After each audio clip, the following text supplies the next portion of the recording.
Some prophets only hear what they want to hear. Others have selective spiritual hearing. They reject God's voice if it doesn't come through what their preferred person. I remember there was one guy who said that, me, I'm the only prophet he believes on earth. If anybody says it and it is not me, then he will never believe them. You see? And this is how people miss the voice of God. When you believe one source and consider every other source fake and consider every other source not reliable, you'll be surprised that the source you believe will end up disappointing you, and the source you never expected will be the one that will save you at the end of the day. Let's not familiarize the voice of God to only one source, to one person, which we think this is our prophet, and if this prophet is not involved, then I'm out. As long as it is not Prophet Daniel, then let every other prophet be fake. Do you know that the world is too large and the world have grown? It has evolved so many ways that God don't just use one prophet. There are uncountable prophets on earth which have not bowed to Baal. Just like in the days of Elijah, these days the number of prophets have even increased. Why?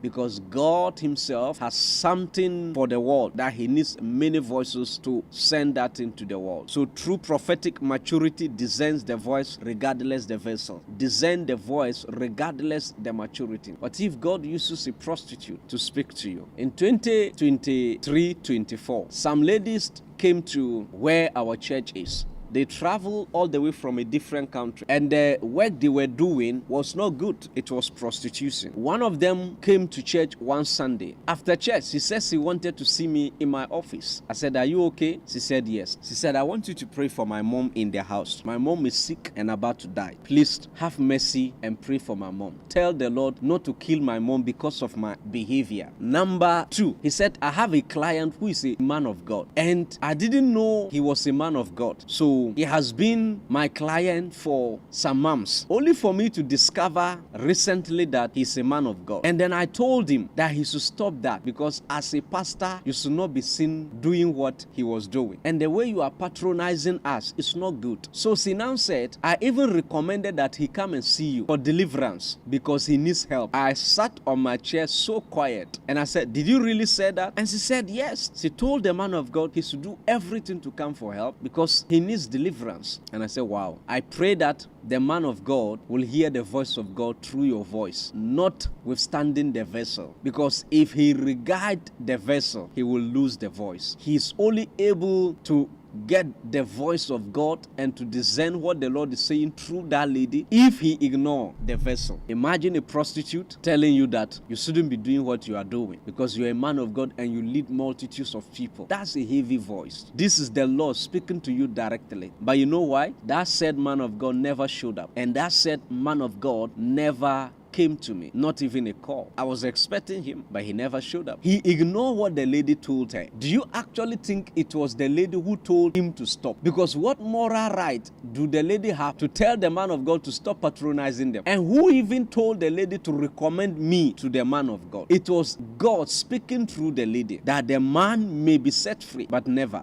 I've not seen the lady for a long period of time. And then I said, are you okay? She said, oh, she has gone back to her country. I said, what about your friends? That all of them have gone back to their country. And I said, oh, I needed to follow up on the man of God case. I don't know if she's still in contact with him. And then she said, yes, strong contact. And though they are not in the country, she's able to recommend other people who are in the country to the man of God. And she repeated that again. She said, Papa, I think he needs help. Because the lady has stopped now. Because to the best of my knowledge, I know the lady is getting married. My question and my problem here is, how can the man of God feel comfortable to confide in her and that she does connection for him, but the man of God do not feel comfortable to come to me for help? You know why? The devil is involved. If your heart is biased, your ears will be blocked. Don't think God cannot use the prostitute. Don't think God cannot use the pagan king. Don't think God cannot use the donkey. You are being biased and you are being selective in your hearing. When you want to hear from the Lord, you don't choose the channel. He chooses the channel because he does the speaking, not you. You does the hearing. So you just need to align yourself and put yourself in a position where you are able to hear him. The reason why all this while you didn't hear him is because all this while you've been biased. Therefore, your ears are blocked and your eyes are closed because he speaks using other methods and means, and you intentionally refuse to hear it because you felt it is unsafe, it's unrighteous. You felt, who is this guy to be called as a prophet? I am holier than him. The prophetic is not just like that, because people are expecting the people who hears from the Lord to be the most holiest on earth. You are missing it, and you keep missing it, because sometimes God can even use the voice of your enemies to give you a message. An enemy can reject you and your heart become bitter and you begin to hate them. But sometimes adversity is needed more than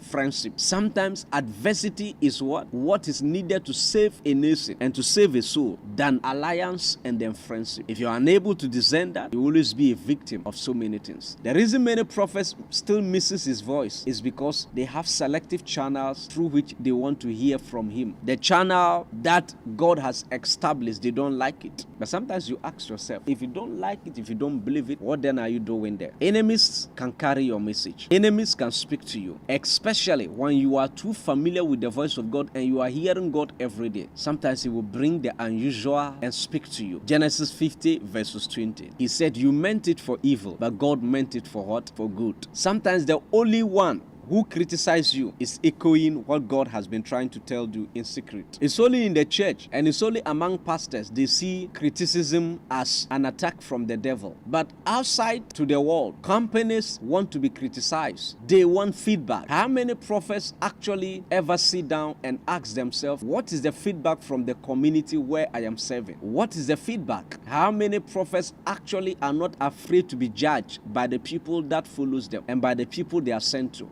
Prophets these days are afraid to be judged, especially young prophets. We don't want people to say ill of us. We don't want people to say negative things about us. Why? We felt like everybody must accept us and then nobody should say otherwise. But sir, you are wrong. It's only in the church that feedback is considered rebellion and disloyalty. But outside the church, feedback, either negative or positive, it does not matter. What the company is looking for is the feedback of the customers. Is our service reliable? Are we doing our best? Is the product good? Is the product meeting the needs of their customers so that they can make amendments? But every young prophet don't want anybody to say anything about them. But sometimes what you need is just feedback. Feedback can be a way God speaks through the people to you, the prophet. Ask yourself, man of God, you hear for everybody, you speak for everybody. What speaks for you? And how many times do you hear for yourself? So there are many prophets, the only thing they hear for is the people. They don't know the last time God spoke to them themselves. That is why you need feedback, because where you serve, the voice of the people can be the voice of God. The voice of the ordinary could be the voice of God. Feedback, criticism could be the voice of God. Rejection could be the voice of God. There are many people, when the Lord asks them to move out of a location, several times God will speak, give them the signs and every reason to move, and they will not move because they love the location, number one. Number two, they are so familiar with the location that they don't want to let it go. So what God will do is that he will let the location reject you. The people will reject you, the location will reject you, and people will push you out of that place. It's not an easy way. It's the hard way through which God finally speaks to the people. They don't like it, but the Lord has spoken already. And mostly that is what happens. So many people actually become victims of this. If you are rejected and you realize that the rejection was good, you should know that that rejection was the last method of communication